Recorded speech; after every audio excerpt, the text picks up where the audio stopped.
Assalamualaikum warahmatullahi wabarakatuh. Perkenalkan, nama saya Budi Prasetyo Eskom Mkom. Di sini saya sebagai dosen tetap di Fakultas Teknik, Prodi Teknik Informatika Universitas Islam Yusuf. Di sini saya mengampu mata kuliah dari rekayasa kebutuhan, di mana mata kuliah tersebut adalah mata kuliah wajib di Prodi Teknik Informatika. Dalam mata kuliah rekayasa kebutuhan sendiri, saya menggunakan konsep metode pembelajaran berdasarkan project based learning, di mana di awal-awal perkuliahan nantinya mahasiswa akan diberikan materi berupa materi-materi rekayasa kebutuhan, lalu nantinya di akhir perkuliahan itu akan mempresentasikan, mahasiswa akan mempresentasikan mengenai project yang mereka buat, baik dari sisi anticipation, documentation, validation, bahkan sampai implementation. Untuk capaian pembelajaran program studi sendiri itu ada 4, yaitu dari aspek pengetahuan umum, lalu ada aspek keterampilan umum, dan juga ada aspek keterampilan khusus. Yang pertama yaitu ada aspek pengetahuan, di mana nantinya mahasiswa itu mampu menguasai konsep dan prinsip-prinsip perancangan dan pembangunan perangkat lunak. Yang kedua dari aspek keterampilan umum, yaitu nantinya mahasiswa mampu menerapkan pemikiran logis, kritis, sistematis, dan inovatif dalam konsep pengembangan perangkat lunak. Masih dalam aspek keterampilan umum, yaitu mampu mengambil keputusan secara cepat, tepat dalam konteks menyelesaikan sebuah masalah di bidang keahlian. Dan terakhir yaitu dari aspek keterampilan khusus, yaitu ada mahasiswa mampu menganalisis, merancang, dan membangun perangkat lunak dengan menggunakan prinsip-prinsip dari rekayasa. Nah, kemudian dari capaian pembelajaran mata kuliah sendiri itu ada 6, di mana nantinya mahasiswa mampu menjelaskan konsep atau ruang lingkup dan tujuan dari rekayasa kebutuhan itu untuk apa. Lalu yang kedua, nantinya mahasiswa juga mampu menganalisa kebutuhan pengguna melalui teknik elicitation, analisis, dan dokumentasi kebutuhan. Yang ketiga, mahasiswa juga mampu menyusun dokumen kebutuhan perangkat lunak, baik itu SRS maupun BRD secara sistematis berdasarkan standar industri. Begitupun juga dari yang keempat, yaitu nantinya mahasiswa mampu memvalidasi kebutuhan perangkat lunak dan merevisi sesuai dengan masukan dari stakeholder. Yang kelima, yaitu mahasiswa mampu menerapkan pemikiran yang logis, sistematis dalam merancang kebutuhan perangkat lunak. Lalu yang keenam, mahasiswa mampu berkolaborasi dan berkomunikasi efektif dalam menyusun dokumen kebutuhan dan penyajian hasil kepada stakeholder, yaitu CPL maupun CPMK dari pembelajaran mata kuliah rekayasa kebutuhan. Nah, lalu selanjutnya adalah proses penilaian. Dari penilaian sendiri saya mengambil dari EKT 1 itu ada tugas, ada tugas latihan, kuis, dan lain sebagainya. Itu saya ambil dari situ. Ada dari UTS dan juga UAS. Nah, untuk nilai yang paling besar itu saya ambil dari proses proyek akhir, di mana biasanya di proyek akhir sendiri saya akan memilih 3 proyek terbaik yang nantinya itu akan saya berikan bobot penilaian A, sehingga nantinya itu dapat merangsang mahasiswa nantinya untuk bisa membuat sebuah tugas proyek yang baik. Dengan adanya stimulus tadi pastikan dapat nilai A jika proyeknya bagus, sehingga nantinya mahasiswa itu berlomba-lomba untuk bisa menciptakan proyek yang baik menggunakan konsep-konsep dari rekayasa kebutuhan. Seperti itu saja dari saya. Terima kasih. Berikut proses pembelajaran dari rekayasa kebutuhan.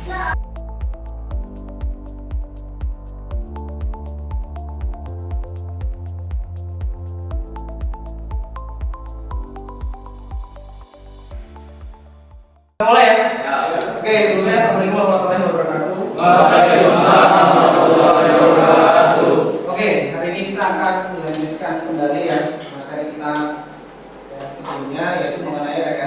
kebutuhan. Nah, kali ini kita akan membahas mengenai requirement documentation. Kalau minggu lalu kita bahas mengenai requirement elicitation ya. Requirement elicitation. Nah, hari ini kita akan bahas mengenai requirement documentation. Ada yang masih ingat requirement elicitation itu apa?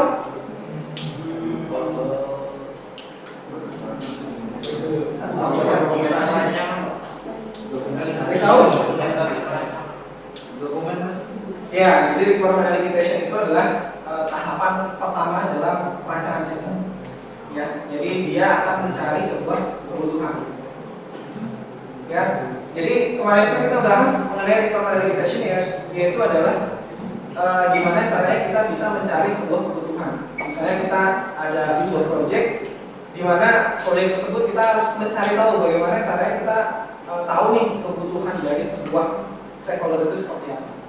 Nah, sekarang kita bahas mengenai requirement documentation, lanjutan dari elicitation. Kalau kemarin kita sudah tahu apa yang kita butuhkan, apa yang dibutuhkan oleh stakeholder, nah kali ini kita akan mendokumentasikannya. Jadi tahapannya ada requirement elicitation, ada requirement documentation. Nah, nanti selanjutnya ada requirement apa? Validation dan export. Nah, ini kita bahas mengenai requirement documentation. Jadi requirement documentation itu apa? Itu adalah dokumen yang merinci semua kebutuhan sistem yang harus dipenuhi oleh para pengguna, baik kebutuhan fungsional maupun non fungsional. Jadi dokumentasi ini menjadi acuan utama bagi semua pihak yang terlibat dalam proyek perangkat lunak, baik developer, tester, manajer proyek dan stakeholder. Jadi itu ya. Ini merincikan semua kebutuhan sistem. Kan kemarin elicitation kan kita udah tahu ya kebutuhan sistemnya itu seperti apa. Nah, kali ini kita akan mendokumentasikan, merincikan semua apa yang kebutuhan dari sistem tersebut. Nah, tujuannya apa? Ya, tujuannya menyediakan pemahaman bersama antar stakeholder tim. Jadi kita kalau ada dokumentasi kan enak ya, kita bisa lihat di situ ya. Terkadang kan ada orang tuh pemikiran kan beda-beda ya. Jadi kita menjadikan satu pemikiran dengan adanya dokumentasi. Ada dokumentasi pun aja terkadang kita masih nggak tahu ya ini seperti apa gitu. Makanya ini agar pemahaman itu bisa satu. Yang kedua menjadi dasar untuk desain sistem pengujian dan validasi, mengurangi ambigu, kesalahpahaman terkait kebutuhan. Ini yang sering banget terjadi. Kalau kita mau bikin sebuah sistem, terutama tim ya, ini yang pernah saya rasakan di dunia kerja biasanya. Ambigu, kesalahpahaman. Apa yang kita pikirkan itu benar, belum tentu itu yang dibutuhkan oleh si stakeholder. Makanya perlu ditanyakan kembali, biar nggak ambigu. Makanya dibuat sebuah requirement documentation. Tujuannya itu. Nah, ini perbedaan antara yang kemarin kita pelajari mengenai elicitation dan documentation. Ya, jadi yang pertama kalau elicitation itu kan menggali, mengumpulkan, kan wawancara dan lain sebagainya kan ya, itu elicitation. Yang kedua itu dokumentasi, yaitu proses menuliskan atau mencatatkan kebutuhannya tadi kita udah dapat, barulah kita akhirnya menuliskan atau mencatatkan kebutuhan yang sudah didapatkan sebelumnya. Kan ada kemana apa? Banyak kan observasi, wawancara, ya, banyak banget. Nah, itu brainstorming juga. Lalu tujuannya apa? Mendapatkan pemahaman yang benar dan lengkap tentang apa yang dibutuhkan. Kan menggali kebutuhannya. Pengen tahu ini sebenarnya sistem itu untuk apa sih gitu. Jadi ilustrasinya ya antara hubungan antar keduanya. Biar kita tuh tahu nih bedanya antara elicitation dan documentation. Nah, jadi elicitation, documentation, validation dan development ini biasanya di rekayasa kebutuhan. Intinya rekayasa kebutuhan itu apa sih? Intinya dalam proses rekayasa kebutuhan itu pengennya apa? Tujuan utamanya itu ngapain sih? Kok ada yang namanya rekayasa kebutuhan? Tujuannya apa? Mengurangi kesalahan. Ada lagi nggak? Agar apa yang kita buat sesuai dengan kebutuhan yang diinginkan. Ya, ini juga ilustrasi. Bayangkan Anda sebagai arsitek rumah. Jadi elicitation-nya Anda bertanya pada pemilik rumah ingin berapa kamarnya, ya kan gitu ya. Apa butuh taman, gaya rumahnya seperti apa. Nah, itu elicitation. Itu seperti penjajakan pertama lah. Nah, kayak arsitek. Mau berapa kamar dan sebagainya. Nah, documentation ini membuat gambar kerja dan spesifikasi teknis dari hasil diskusi itu agar bisa digunakan oleh pengguna. Jadi ya sudah oke di questionnya, lalu didokumentasikan gambarannya seperti apa, bentuk lantai berapa, dan lain sebagainya. Gambarnya. Pertama, libatkan stakeholder secara aktif. Ya udah pasti ya, karena kan sistem ini kan yang pengen kan stakeholder ya. Ya mau nggak mau stakeholdernya itu harus aktif. Nah ini kadang juga kita ini ya, kalau kita diem juga nggak aktif juga, stakeholder juga akan diem gitu. Makanya sama-sama aktif agar kita tuh bisa menggali kebutuhannya itu apa. Gunakan bahasa jelas dan konsisten, gunakan template standar, validasi dokumen dengan stakeholder. Nanti mungkin nextnya kalau ini ya kita bakal coba ya, misalnya kalau saya ada meeting sama klien mungkin saya videoin ya, gimana caranya kita coba tahu nih gimana caranya kita, terutama untuk skripsi nanti kan. Kalau skripsi kan nanti kalian pasti cari tahu ya, Pak kebutuhannya apa, selama ini seperti apa, hal sebelumnya kayak gimana sih caranya dan sebagainya kan tahu ya. Akhirnya sampai oh ya mungkin bikin kayak gini apa dan lain sebagainya. Nah ini prototyping ini sebenarnya masuk juga ke dalam validasi, ya. Jadi membuat tampilan visual mock-up dari sistem. Karena kan terkadang stakeholder kan pengennya jadinya aplikasinya tuh kayak gimana sih? Kan pengen tahu ya. Nah makanya dia bentuk dalam bentuk yang namanya prototyping, agar dia tahu nih gambaran dari aplikasinya itu seperti apa. Nah ini ada beberapa tools-toolsnya ya.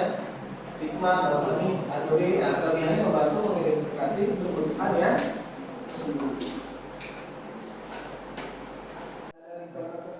Nah ini ada beberapa kutipan nih. Ya kita lihat. Good requirement are the foundation for a successful project. And the requirement are major contributor to project failure. Apa artinya? Ya jadi requirement yang bagus itu ya akan menemukan sebuah proyek yang sukses. Jadi sebenarnya itu hal yang paling penting itu dalam membuat sebuah proyek ya, proyek IT, sistem dan sebagainya itu adalah requirement-nya yang bagus. Nah itu nanti kalau misalnya kalian di dalam dunia kerja, terutama nanti kalau kalian jadi developer programmer, kalian kan mesti paham ya, maksudnya kalian mesti tahu nih, ini saya buat ini, ya misalnya tombol ini untuk apa, ini nanti fieldnya ini ada beberapa field, nanti simpennya di mana, ya kan? Database-nya apa, fieldnya apa, tabelnya apa, dan ini tujuannya untuk apa sih, tombol ini untuk apa kan gitu, itu kan pengen tahu ya. Nah itu semua bisa kalian temukan di requirement documentation ya. Kalau kita kerja tapi kita nggak tahu apa-apain kan bingung ya kita. Makanya requirement documentation. Pertama itu biasa Pak. Ngapain ya? Kalau dulu. Nah ini ya dokumentasi kebutuhan yang baik mengurangi resiko kegagalan proyek. Terus juga menekankan pentingnya proses calibration, analisis dan validation dalam menyusun dokumen kebutuhan. Nah ini beberapa contoh ya kegagalan proyek sistem. Jadi proyek sistem otomatis penuhan bagasi di Bandara Internasional Denver. Ya, biaya proyek itu 193 juta, meningkat jadi 560 juta dolar. Ya, penundaan pembukaan bandara selama 12 bulan. Bayangin ya. Dengan ada kesalahan, apa masalahnya? Jadi kebutuhan tidak lengkap dan tidak terdokumentasi dengan jelas. Jadi ketika mereka membuat sebuah proyek, ternyata itu memang tidak lengkap dokumentasinya. Terlalu banyak perubahan kebutuhan sama implementasi. Nah, ini juga nggak boleh juga ya. Jadi kalau kita mau bikin sebuah sistem, di tengah jalan berubah, tengah jalan berubah lagi, tengah jalan berubah lagi. Wah itu pasti pusing developernya ya. Sebentar-sebentar berubah. Lalu tidak adanya dokumentasi standar yang mempermudah komunikasi antara vendor dan pengembang. Ini penting juga, karena kita kerja kan nggak sendiri ya. Nanti di dunia kerja, di apa kita kan saling komunikasi ya, saling berhubungan antara ini divisi A, divisi B, divisi C sampai Z gitu ya. Ini semuanya saling berkomunikasi. Nah kalau misalnya nggak ada yang namanya requirement documentation lah ya, itu kita mau mau tahu satu pemikiran tuh gimana, pasti punya pemikiran beda-beda masing-masing kan. Kalau ada dokumentasi ini jadi ada sebuah panduan dulu. Jadi kita bisa lihat ya. Jadi pelajarannya apa? Dokumentasi kebutuhan harus lengkap dan stabil sebelum pengembangan dimulai. Komunikasi yang buruk antar pihak menyebabkan kesalahan teknis dan kegagalan fungsional. Itu ya. Nah ini juga tahun 2006 ya, proyek layanan IT di Kementerian Dalam Negeri Inggris 2006. Ya, pertama program pembuatan National Identity Card dengan sistem back-end terintegrasi. Ya, mau bikin yang namanya aplikasi National Identity Card, ya, dan dibuktikan setelah menghabiskan 250 juta apa itu? Euro ya. Lebih dari 4 triliun rupiah. Bayangin itu tahun 2006 4 triliun rupiah. Ya, ini gimana yang sudah? Masalahnya apa? Kebutuhan terlalu ambiguous dan berubah-ubah, tidak selaras dengan kenyataan di lapangan. Ya terlalu terlalu ambiguous, tidak ada dokumentasi terstandar yang cukup untuk mengantisipasi perubahan kebijakan. Dan pelajaran kebutuhan yang terus berubah tanpa dokumentasi yang terkelola dapat menentukan proyek besar sekali. Jadi kalau misalnya sering berubah-ubah, ya kan kurang bagus ya. Sebentar berubah, ya kapan selesai ya nih? Kan gitu ya. Makanya perlu adanya. Nah, selanjutnya terakhir yaitu proyek NHS National Program for IT ya, NCIT Inggris. Ini proyek sistem informasi kesehatan nasional Inggris. Dan ini menghabiskan apa? 10 miliar euro. Ini euro loh, bukan rupiah. Nah, dihentikan karena gagal mencapai tujuan utama. Masalahnya apa? Kurangnya keterlibatan pengguna akhir, dokter dan rumah sakit. Jadi masalahnya apa? Kita mau bikin aplikasi nih, yang mau bikin aplikasi siapa? Misalnya, yang mau menggunakan siapa? Misalnya di sekolah ya, ada guru, ada siswa, ada orang tua murid, kepala sekolah gitu. Tapi yang nentuin aplikasinya itu kepala sekolah. Pokoknya saya atur aplikasinya itu begini, tanpa melibatkan yang pakai. Yang pakai kan siapa? Guru, siswa, orang tua, kan mereka terlibat ya. Tapi kepala sekolah nggak mau. Pokoknya ya ini terserah saya. Ini aplikasi nanti saya buat, soalnya mereka pakai. Nah akhirnya apa? Tanpa melibatkan guru, tanpa melibatkan siswa, tanpa melibatkan orang tua murid, akhirnya apa? Yang nggak pakai aplikasi. Karena kan nggak tahu ya kebutuhan guru itu maunya seperti apa. Makanya ketika kalian mau membuat sebuah aplikasi, kalian mesti wawancara semua pengguna A, pengguna B, pengguna C. Mereka pengen aplikasinya seperti apa sih? Kalau aplikasi kayak gini, mereka mau nggak sih? Menurut mereka aplikasi ini seperti apa? Mudah nggak sih? Kalau ada aplikasi, kalian maunya kayak gimana? Biar lebih mudah itu seperti apa gitu? Nah makanya perlu melibatkan semua orang untuk membuat sebuah itu ya aplikasi atau sistem yang kita inginkan.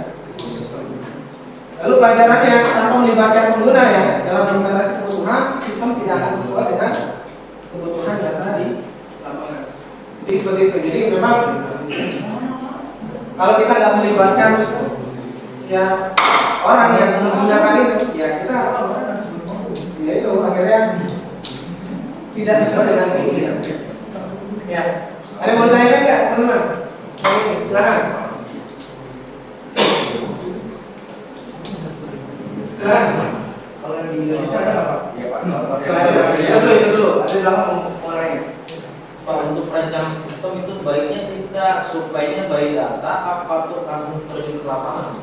Kan kita lihat estimasinya di sini kan kita misalkan ada proyek gitu ya kan, anggaran miliun. Nah kalau misalkan ada itu kita alihkan buat survei ya kan, lama-lama terkikiskan gitu. Baiknya kita by data apa dalam case kayak Ya. Jadi kalau kita mau bikin sistem, alangkah baiknya sebenarnya sih langsung ke lokasi ya. Karena kan kita bisa merasakan langsung ya seperti apa. Terutama ketemu sama orang yang langsung sih yang menggunakan. Ketemu ketemu sama stakeholdernya, ketemu sama orang-orang yang terlibat. Biasanya itu kan ada macam-macam ya. Kan kemarin di Elicitation tuh bagaimana cara kita bisa mendapatkan sebuah kebutuhan, kan ada banyak ya, ada forum group discussion ya. Mereka dikumpulin satu ruangan, udah dia brainstorming aplikasinya itu seperti apa sih membuat aplikasi ini lebih efektif, gimana kalau aplikasinya begini, aplikasi begitu. Nah itu tampil semua kebutuhan yang itu kita tulis. Nah dari situ kita bisa tahu estimasinya itu berapa. Biasanya gitu sih. Jadi pengalaman saya itu tuh selalu kita datang ke lokasi, kantornya, meeting, kafe, gitu, meeting. Kebutuhannya apa sih Pak? Biar kita tuh bisa tahu gambarannya itu, aplikasinya itu seperti apa. Baru kita tahu estimasinya itu berapa. Tapi kan itu kan nggak selalu perlu datang ke lokasi ya. Mungkin kan sekali brainstorming bareng-bareng, mungkin seharian gitu ya. Nah itu kita dapat di situ sistem. Jadi nggak perlu datang berkali-kali. Iya, ada satu lagi. Saya pernah ngalamin sendiri proyek gagal. Ya, ketika jadi saya belum masuk ketika itu. Jadi saya tuh dilimpahkan proyek yang gagal. Jadi saya disuruh untuk menyelesaikan proyek yang gagal, gitu lah. Jadi misalnya nih ya, kita dikasih waktu tuh 6 bulan untuk proyek. Nah, saya kerja di situ. Saya nggak tahu kalau di situ tuh ada proyek yang 6 bulan lagi mau selesai, itulah ya. Karena kan saya kerjain proyek yang lain, ya nggak ada proyek ini lah.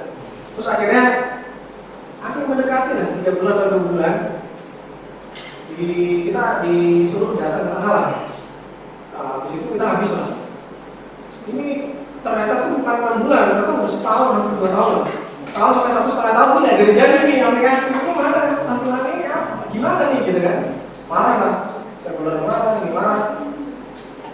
Ini masih muda-muda ya, masih muda-muda, saya penjarain. Pokoknya udah sampai gitu lah. Udah bawa hukum lah, karena itu disebutnya apa ya? Awal prestasi ya, gitu kan ya. Artinya ya udah gagal lah. Akhirnya kita masih dikasih satu kesempatan, tapi dikasih waktu tuh 1 bulan. Baru tuh kita hampir semuanya lah. Satu tim rame gitu ya. Oke, gimana nih? Ayo 1 bulan kita bagi-bagi nih. Akhirnya apa? Permasalahannya itu apa? Yang menyebabkan proyek ini terhenti akhirnya, yaitu ada integrasi. Integrasi. Tahu kan? Kalian tahu API nggak? API? API tahu kan? Ya, integrasi. Jadi antara satu sistem dengan sistem yang lain itu saling berhubungan. Hubungannya itu dengan menggunakan API. Nah, ternyata kita tuh ada integrasi aplikasi. Waktu itu kita ada di aplikasi pelabuhan. Jadi aplikasi ini integrasi dengan aplikasi yang lain. Nah, orang yang mau integrasi ini itu belum siap aplikasinya. Jadi kita ada sistem, kita siap, oke, kita siap nih mau integrasi. Kamu butuhnya apa? Ayo kita obrolin. Nanti kita bikin integrasinya. Nah, aplikasi ini belum siap pakai integrasinya. Jadi nunggu nunggu lama nggak urus, akhirnya lupa. Akhirnya ya udah dia berhenti. Oh, kita kan sebagai ini stakeholder, sebagai ini vendor kan nggak mungkin ya sama mereka Pak, dia lama. Kan nggak gitu ya. Kita kan nggak rekotan langsung kan sama vendor. Kita nggak bisa beralasan kayak gitu ya. Akhirnya 1 bulan itu ya udah kita fokus ya untuk menyelesaikan proyek yang gagal. Pada akhirnya sih 1 bulan pas itu kalau misalnya itu kita sampai jam 2 malam di Cirebon itu waktu itu ditungguin jam 12 tank, kalau nggak selesai udah kita buat prestasi, kita didenda gitu, berapa ratus juta gitu. Akhirnya udah dikasih waktu jam 12 belum selesai, udah jam 2 gitu. Akhirnya selesai alhamdulillah.